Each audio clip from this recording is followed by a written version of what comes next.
একজন ইউএনওকে অফিস থেকে বের করে দিল লোকজন।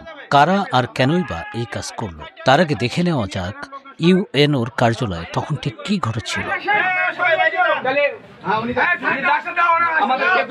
যাকে চেয়ার থেকে উঠে যেতে বাধ্য করা হলো তিনি হলেন দিনাজপুরের পার্বতীপুর উপজেলার নির্বাহী অফিসার অর্থাৎ ইউএনও ফাতেমা খাতুন। অফিসের সহকর্মীরা তাকে নিরাপদে সরিয়ে দেন।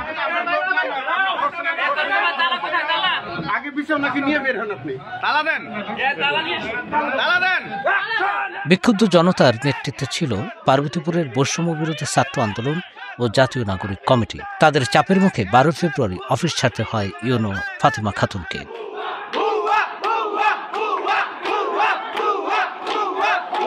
বিক্ষুব্ধ জনতার পক্ষে দাবি করা হয়েছে ইউএনও ফাতেমা খাতুন আওয়ামী লীগের দোসর, তার বিরুদ্ধে নানা অনিয়মের অভিযোগ রয়েছে।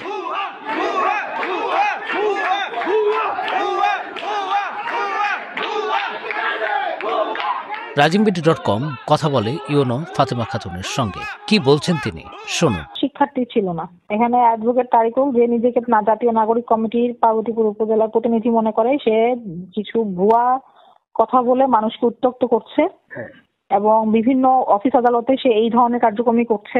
এইটা এক ধরনের কি বলবো, আর এগুলো হচ্ছে অরাজকতা তৈরি করছে উপজেলায়।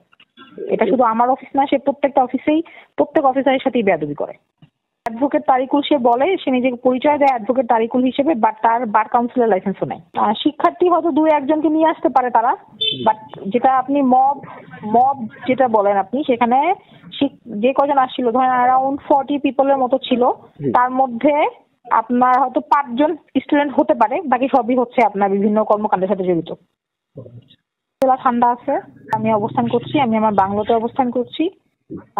পুলিশি টহল চলছে, পেট্রোল চলছে। তারা আমাকে বারবার বলছে, আমার কাছে মনে হচ্ছে যে তাদের সাথে জোর করারও কোনো ইস্যু না, করো না। তারা যদি মনে করে যে আমাকে সাময়িকভাবে ওখান থেকে বিদায় করে দিতে তারা খুশি থাকবে, তো ফাইন, তাদেরকে আমি খুশি রাখছি।